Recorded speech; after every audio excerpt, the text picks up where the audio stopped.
goes along with what we just read about. Verse 21, because although they knew God, they did not glorify him as God, nor were thankful, but became futile in their thoughts, and their foolish hearts were darkened. This is one of the saddest verses in all of Scripture. You know what it shows us? It shows us that the rejection of God is not intellectual. No, it's moral.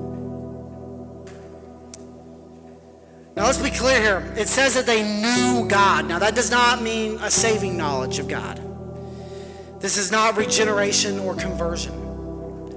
This is what theologians often refer to as a non-salvific knowledge of God. It's a general awareness of God that every human being has simply by virtue of being created. All people know that God exists. You know, they may suppress the truth, but they can't escape it.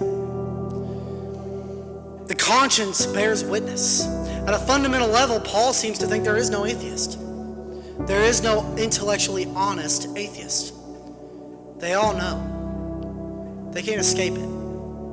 Creation bears witness of it. Their conscience tells them. It's an instinct awareness that God has given them, deep in their soul, that their Creator is real, and we owe him our lives. God has made himself known. Mankind's without excuse. But what do they do with this knowledge? What do they do? He said they refused to worship God. They did not glorify him as God. Now that's a tragedy. That's a tragedy. The knowledge is there, but the response is rebellion. They refuse to give God the honor that he is due. They lived their lives as though he did not matter. No reverence, no worship, no awe, no humility. It even goes on to say, nor were they thankful. Now this may seem like just a small thing, but don't miss it. Ingratitude is one of the most foundational sins.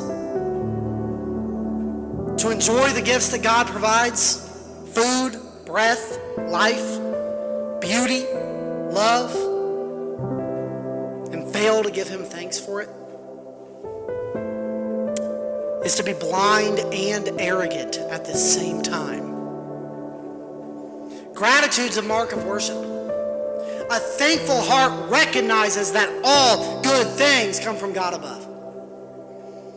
But when we suppress the truth, they not only stop worshiping, they stop being thankful. Their hearts grow cold. So what's the result? What's the result when people know the truth, but they say, no, thank you, I'm not going to glorify you, and I'm not even going to be thankful? What's the result? They become futile in their thoughts. The word futile means empty, worthless, aimless. The mind detached from God becomes a factory of foolishness. This is the beginning of spiritual and moral decay. People may think they're brilliant. They may be brilliant in the eyes of the world, but in their deepest thinking about truth, morality, and purpose, they are lost in vain. It says that their foolish hearts were darkened. This is the language of spiritual judgment. The light that was given was rejected. And in that rejection comes darkness. Not just intellectual darkness, but moral, emotional, spiritual blindness. You see, this is a verse that should be a mirror for our culture and for every human heart apart from God. Paul is showing us the inner mechanisms of rebellion. Truth is rejected, worship is withheld, gratitude is silenced, minds are corrupted, and hearts are darkened.